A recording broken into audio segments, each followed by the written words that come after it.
legislature, including reducing early voting, placing overly long and unnecessary amendments on the ballot, and restricting same-day change of addresses, has brought us to where we are today. These measures were supported by some of Hillsborough's representatives, including Representative Dana Young, Senator Jeff Brandes, and Senator John Lang.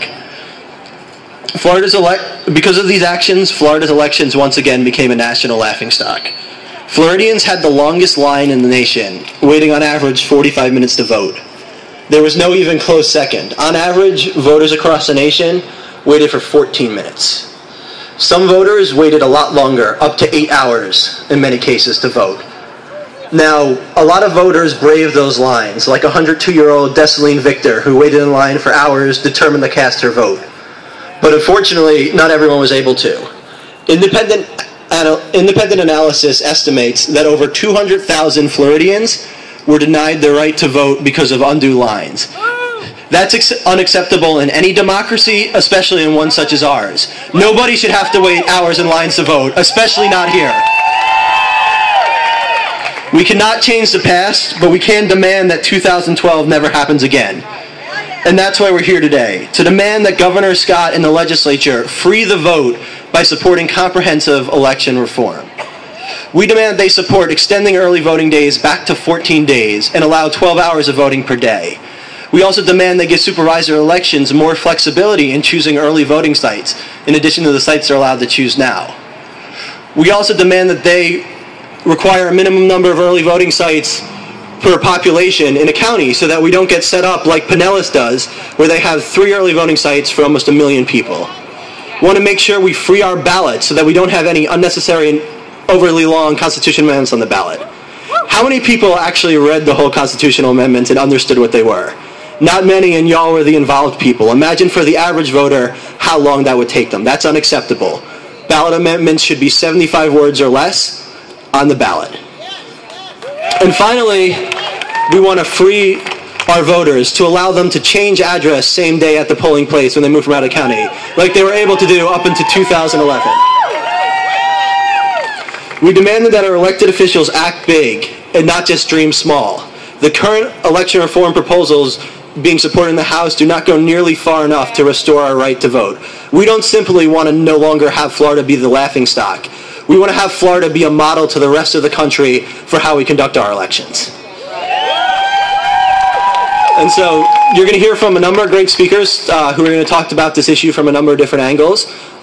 Everyone here, just to give disclaimers, is speaking for themselves. They're not speaking on behalf of any other organization besides themselves. So the first person I'm going to introduce to you is Joyce Hamilton Henry. Joyce is the regional director for the director of the regional office for the ACLU. For those who don't know the ACLU, they've done some of the core work in fighting these voter suppression laws and actually have gotten some of the worst stuff overturned. So without further ado, to Joyce. Hello, everyone. Hello, everyone. That's better. Now, I hate to say I told you so, but in 2011, when the legislature decided to pass this bill, HB 1355, we told them not to do it. They didn't listen.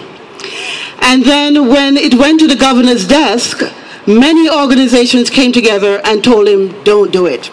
He did. Don't sign it. He did. And then we also told them, you know, if you sign it, which he did, you need to pre-clear it with the Department of Justice. They didn't listen. They waited until the last minute to finally submit it to the DOJ. And then when DOJ was about to make a decision regarding whether it passed the test regarding the Voting Rights Act, Section 5 of the Voting Rights Act, they yanked it from DOJ and submitted it to a 3-judge panel for review. And what they found was that there were dimensions of HB 1355 that were unconstitutional. And the ACLU partnered with many different organizations and sued the state because of what we saw clearly was an attempt to disenfranchise us and make it harder for people to vote. Now, it was just said what the changes are that we want them to fix, as our president said recently. But we need to go further than that. We need to go further than restoring the 14 days. We need to go further than opening up more polls.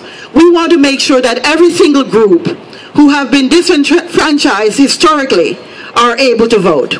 And that means that we want more young people to vote. We want more people of color to be able to vote. We want to make sure that more senior citizens are able to vote. And we also want to make sure that individuals with disabilities are able to fully exercise the right to vote. Because citizen participation is the heart of a healthy democracy. And voting is a significant pillar to that democratic process. And what Florida has succeeded in doing is putting our democracy at risk. It disenfranchised many individuals, and you know that number well. So beyond the changes that we are asking for, we are also asking for the Senate to step up and do the right thing. Because as was said before, the House hasn't gone far enough. We also want to see that we allow for electronic online voter registration. We need to go into the 21st century with voting. We want to be able to see that we have same-day voter registration. And same-day voter registration means that if I wake up on the day of election and decide that I want to be able to vote, I should be able to register for the first time and vote. And most importantly, we should not forget another group who has been disenfranchised. We're talking about individuals who have served their time, are back in the community, good productive citizens who have been disenfranchised. There are over 1.6 million individuals in Florida who have lost the right to vote. And under the current system, it will take them anywhere from 7 to 12 years under the new rules as of 2011, 7 to 12 years to be able to get their rights restored, to be able to vote. That is unacceptable.